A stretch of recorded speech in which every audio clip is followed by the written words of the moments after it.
Assalamualaikum warahmatullahi wabarakatuh. Di video kali ini kita akan membahas soal asesmen 2 tentang vektor ya. Jadi kita mulai saja dari nomor satu. Perhatikan tiga vektor berikut. Jadi ada vektor A, kemudian vektor B, dan juga vektor C dengan arah masing-masing seperti pada gambar. Kemudian ketiga vektor tersebut digambarkan dalam penjumlahan dan pengurangan vektor sebagai berikut. Oke, nomor satu, dua, tiga, dan empat seperti itu ya. Pertanyaannya adalah gambar yang sesuai dengan operasi vektor ditunjukkan oleh angka berapa? Oke, kita lihat di sini bahwa vektor A, B, dan C itu ditunjukkan sebagai berikut ya. Oke, kita perbesar saja gambarnya ya. Oke. Nah, kalau misalkan ini kan ada min-min ya atau pengurangan gitu ya. Kalau misalkan pengurangan atau jadi negatif, itu arahnya akan menjadi berlawanan dari yang sebelumnya. Contoh, ini kan vektor A seperti ini ya. Berarti kalau misalkan minus A, berarti garisnya tetap gini, tapi bedanya ada di ujung dan pangkalnya. Kalau misalkan di sini ujungnya ada di atas, sekarang ujungnya ada di bawah. Gitu ya. Nah, sama juga dengan B. Oke, tulis dulu ya. Ini jadi minus A. Kemudian yang B, awalnya ke bawah. Berarti kalau misalnya minus B, dia ke atas. Pokoknya arah yang berlawanan gitu ya. Kemudian yang C, itu juga ke bawah. Berarti nanti kalau minus C, dia ke atas. Seperti ini. Oke ya. Ini sebenarnya garisnya sama ya, cuma yang membedakan adalah arahnya, arah dari dibandingkan dengan yang awalnya. Gitu ya.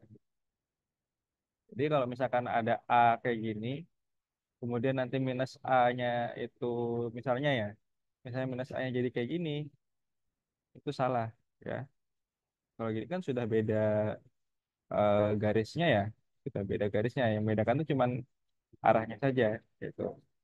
Garisnya tidak berubah, tapi arah dari ujungnya yang berubah. Ya. Kalau menjadi minus. Oke. Kita lanjut lagi. Kalau misalkan yang nomor satu, gambarnya itu kita lihat R sama dengan A min B plus C. Oke, A benar arahnya seperti ini ya. Minus B juga benar ke atas ya. Kemudian C-nya tetap C, benar. Tapi di sini yang salah adalah resultannya. Tuh ya. Jadi seperti yang kita tahu, kalau misalkan resultan itu adalah menghubungkan, gitu ya, menghubungkan antara eh, pangkal awal, gitu ya, pangkal awal dengan ujung akhir gitu. Kalau misalnya lihat di sini kan R-nya itu kalau misalnya kita gambar ulang ya. Oke, ini misalkan C gitu ya. Kemudian ini A, ini minus B. Harusnya resultannya itu kita berangkat dari C ya sebagai pangkal dan diarahkan menuju ujung yang terakhir yang minus B. Ini harusnya R-nya gitu. Jadi gambar satu ini salahnya adalah di resultannya. Karena nomor satu salah. Ya, bagaimana dengan yang nomor dua? Ya, kita lihat. Minus A itu ke bawah, oke benar. Ya, berlawanan dengan A ya. Kemudian minus B ke bawah. Salah ya? Harusnya minus B itu tadi ke atas. Berarti otomatis nomor 2 juga salah. Kemudian nomor 3. Minus A, minus B, minus C. Oke, minus A-nya benar. Minus B juga ke atas. Minus C juga berlawanan arah. Nah, ini benar. Resultannya eh, berangkat dari pangkalnya A menuju ujung C sebagai tujuan akhirnya kan. Ujungnya min C sebagai tujuan akhir. Maka nomor 3 ini benar. Ya. Kalau misalnya kita gambar ulang ini. Oke, ini minus A. Kemudian ini minus B. Nah, ini minus C. Resultannya tarik dari titik berangkat awal atau pangkal menuju ke titik akhir atau ujung dari minus C. Tarik ke sini. Nah, ini adalah resultannya atau R-nya. Maka nomor 3 benar. Ya. Sekarang gambar nomor 4. Oke, A-nya benar, ya. B-nya minus B ya. Minus B-nya benar ke atas ya. Nah, ini minus D-nya salah. Harusnya kan yang berubah cuman tanda panahnya ya, ujungnya saja. Jangan nih sampai vektor-vektornya atau garisnya juga berubah arah. Oke, berarti ini salah. Otomatis nomor 4 juga salah. Terus jawabannya yang mana yang benar? Yang benar cuma yang vektor yang tiga. Ya, berarti nggak ada jawabannya ini ya.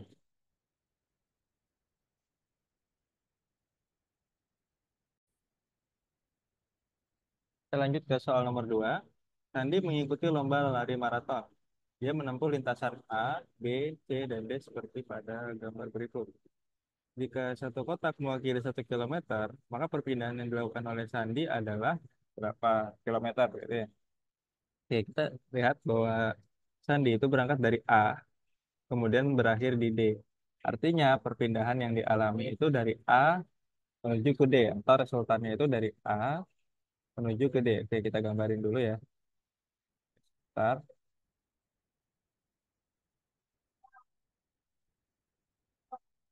nah ini kita gambar, mungkin kita kasih gambar yang warna merah saja. Dari A,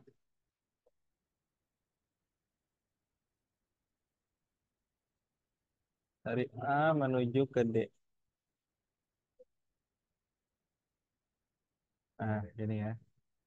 Oke. Dari A menuju ke D itu adalah resultannya. Nah, ini nanti kita cari berapa perpindahannya. Masalahnya sekarang kan dia membentuk garis yang merahnya tidak pas di eh, kotak-kotaknya. Jadi kita nggak tahu nih berapa perpindahannya. Jadi yang harus kita lakukan itu adalah menguraikan dulu resultan ini ke komponen sumbu X dan sumbu Y. Kita tarik sini ya ke sumbu X. Nah, ini sebagai Rx-nya, Rx, kemudian ke sumbu Y juga. Nah, ini sebagai RY-nya, gitu. Rx dan RY. Terus berapa panjang Rx? Hitung aja panjang kotaknya berapa. Berarti kan satu, satu, dua, tiga, empat, lima, enam. Jadi Rx-nya adalah 6 satuan, nah, yang artinya nanti 6 kilometer. Kemudian RY gimana? Satu, dua, tiga, empat, lima, enam, tujuh, 8. Oke, RY itu 8 kilometer. Nah, mencari resultan ingat di mana? Kalau misalnya RX dan RY berarti kan R sama dengan akar dari RX kuadrat ditambah RY kuadrat. Itu kan? Ini akar RX kuadratnya 6 kuadrat plus RY kuadrat jadi 8 kuadrat. Ini akar 36 ditambah 64 berarti akar 100. Maka R-nya adalah 10 kilometer. Artinya perpindahan yang dilakukan oleh Sandi adalah 10 kilometer. Jawabannya adalah yang C.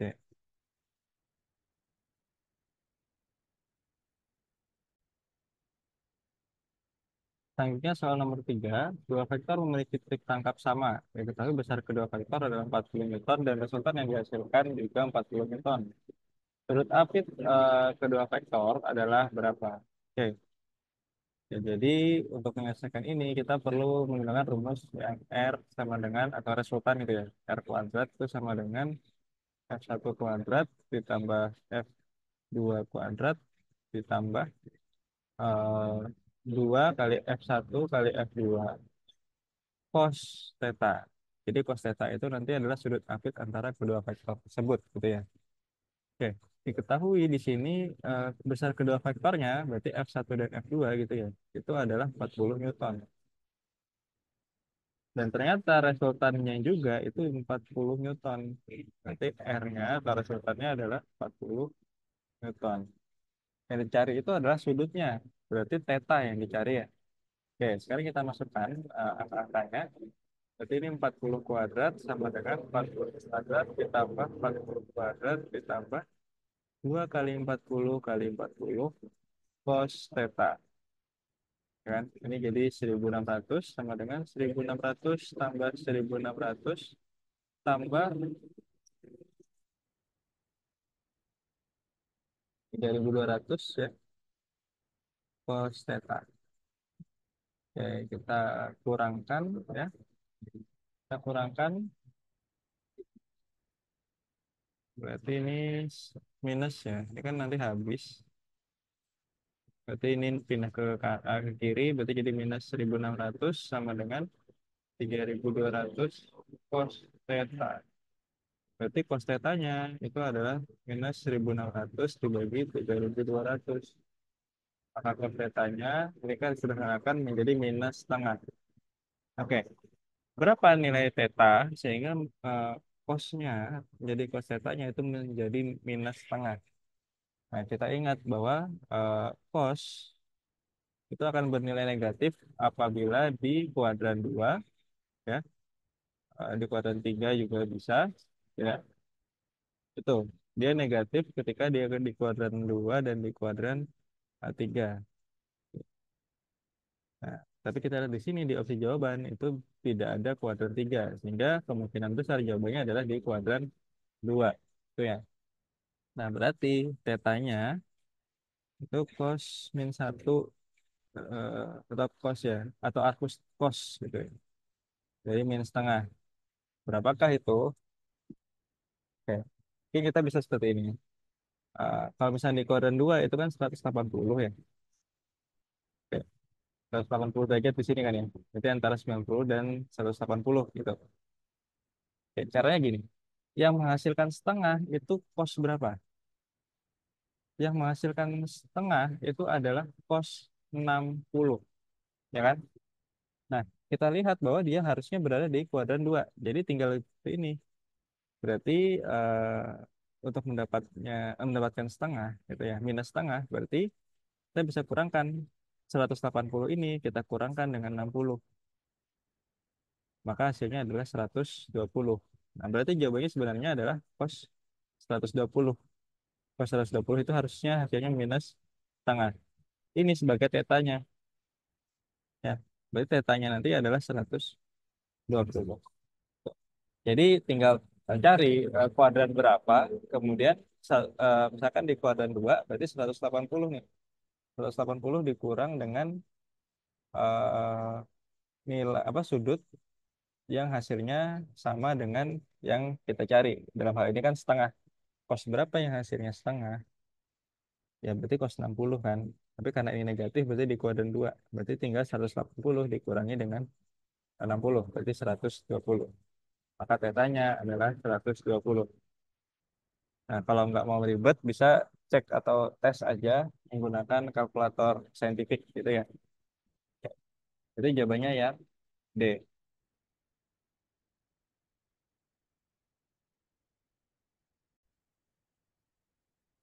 Kita lanjut ke soal nomor 4. Perhatikan gambar vektor berikut. Jadi ada vektor F1, F2, dan F3. Ya. Kemudian pertanyaannya adalah jumlah nilai gaya pada sumbu X akan bernilai 0 jika. Ya. Berarti yang ditanya tuh gini. Resultan gaya pada sumbu X atau sigma Fx itu harus sama dengan 0. Nah, jika apa gitu kan? Nah, artinya kita harus uraikan dulu nih F1, F2, dan F3 ke sumbu X ya. Oke, F1 dulu deh. Kita uraikan ke sumbu X, berarti ini jadi F1X. Berapa besar F1X? Kita lihat bahwa F1X di sini jauh dari sudut 53. Sehingga ini akan menjadi F1 sin 53. Ingat ya, kalau misalkan jauh dari sudut, itu sin, jauh dari sudut, itu sin. Kalau dekat dengan sudut, itu menggunakan cos gitu. Oke, lanjut. Kita lihat F2. Kita uraikan juga ke sumbu X. Ini akan menjadi F2X yang arahnya ke kiri ya. Oke, F1X tadi ke kanan. Ini sekarang F2X ke kiri. Berarti nanti saling melawan. Kita lihat juga bahwa F2X ini, F2 ya, F2X ya, jauh dari sudut 37 yang ini. Ya kan? Artinya apa? F2X itu menggunakan sin juga. Berarti ini F2 sin 37. Oke, lanjut F3. Kita uraikan ke sumbu X juga. Nah, ini F3X. Besarnya berapa sekarang? Nah, sekarang F3X ini dekat dengan sudut 37 yang ini. Berarti dia menggunakan cos. Berarti ini F3 cos 37. Seperti itu ya. Oke. Nah, sekarang kita coba cari sigma fx-nya ya. Jadi sigma fx itu sama dengan yang di sebelah kanan atau yang ke kanan adalah F1X. Kemudian yang ke kiri adalah F2X dan juga F3X. Berarti minus F2X minus F3X. Seperti itu. Oke, F1X adalah F1 sin 53. F1-nya 40 kali sin 53. Berarti sin 53 itu adalah 0,8. Kemudian dikurang F2X. F2X itu F2 sin 37. Berarti 10 sin 37 berarti 0,6.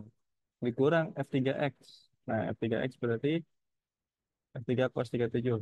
Berarti 10 cos 37 berarti sama aja dengan sin 53. Berarti sin 53 itu adalah 0,8. Oke, kita jumlahkan nih. Atau kita kali dulu ya. Itu 32 dikurang 6 dikurang 8. Oke, ternyata hasilnya berapa ini? 32 kurang 6 kurang 8.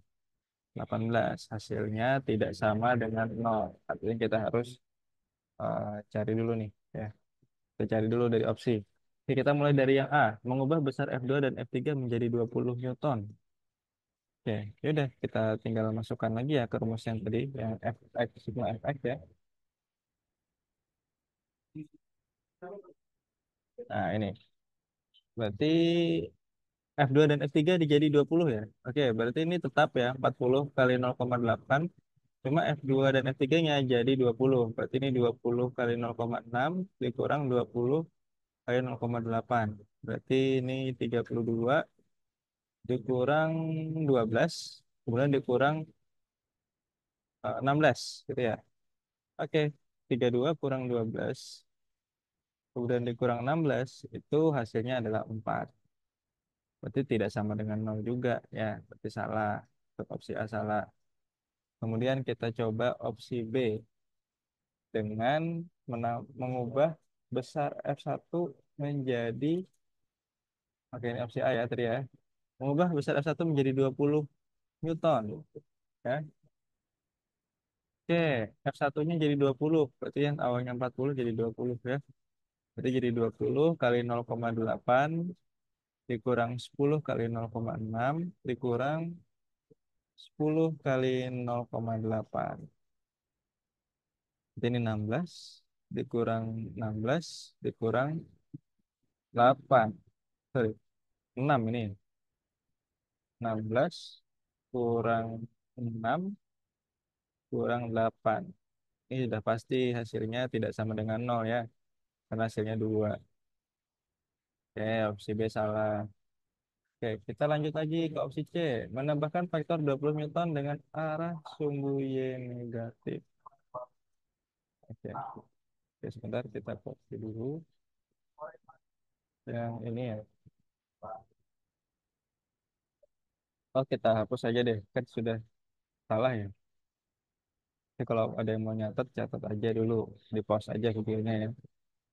Oke, sekarang kita ke yang opsi C. Menambah faktor 20 Newton dengan arah sumbu Y negatif. Arah sumbu Y negatif. Maksudnya gimana ya? Oh, oke. Menambah vektor 20 Newton dengan arah sumbu yang negatif tidak ada berpengaruh apa-apa. Karena kan nanti dia akan ke bawah sini. Karena yang ditanya itu adalah yang di sumbu X. Ya kan? Berarti tidak ada pengaruh apa-apa. Berarti dia salah. Kemudian yang D. Menambah vektor 18 Newton dengan arah sumbu X negatif. Nah, ini baru benar nih. Karena kita tambahkan vektor baru ke sini ya. Kita sebut sebagai F 4 ya. Ya, besarnya 18 Newton ke kiri. Sekarang kita coba. Kalau misalkan dia menambah vektor ke sebelah X negatif gitu ya. P, nah, ini ya. Ini berarti yang D. Kalau menambah ke sumbu X negatif, berarti kan dikurang F4 lagi kan ya? Nah, berarti ini dikurang dengan 18. Gitu. Berarti ini jadi 32 dikurang 6 dikurang 8 dikurang 18. Ya. Apakah hasilnya sama dengan 18? 32 kurang 6 kurang 8 kurang 18. Nah, hasilnya akan menjadi 0. Ya. Maka sigma fx sama dengan 0 apabila kita menambahkan faktor 18 Newton dengan arah sumbu X negatif. Maka jawaban yang benar adalah yang D. Itu ya.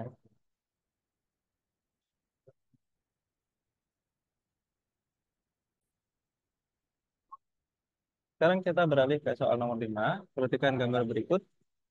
Oke. Jadi ada vektor F1 sampai F5 ya. Besar resultan kelima vektor tersebut adalah berapa? Oke, kita cari dulu sigma F di sumbu X dan sumbu Y. Sigma Fx itu ada apa aja? Ada F1. Yang di sebelah kanan dulu ya. Yang ke sebelah kanan dulu arah. Jadi F1 karena dia arahnya ke kanan. Kemudian ditambah dengan F2 karena arahnya juga ke kanan. Kemudian dikurang dengan F3. Kenapa dikurang? Karena arahnya ke kiri. Udah kan? Berarti tinggal dijumlah. Berarti 23 tambah 5 dikurang 16. Berarti 28 kurang 16. Berapa tuh? Berarti 12. Nah, kemudian sigma FY itu adalah eh, F4 yang ke atas dulu dikurang dengan F5 yang ke bawah. Berarti 19 dikurang 14 sama dengan 5 Newton. Gitu ya. Kemudian resultannya adalah eh, F-nya berarti kan sama dengan akar dari sigma fx kuadrat ditambah sigma fy kuadrat. Kemudian akar dari 12 kuadrat ditambah 5 kuadrat. Berarti sama dengan akar dari 144 ditambah 25. Ini akan menjadi 169 ya. Akar 169 itu adalah 13 Newton. Nah, maka resultannya adalah 13 Newton. Jawabannya adalah yang E. Oke.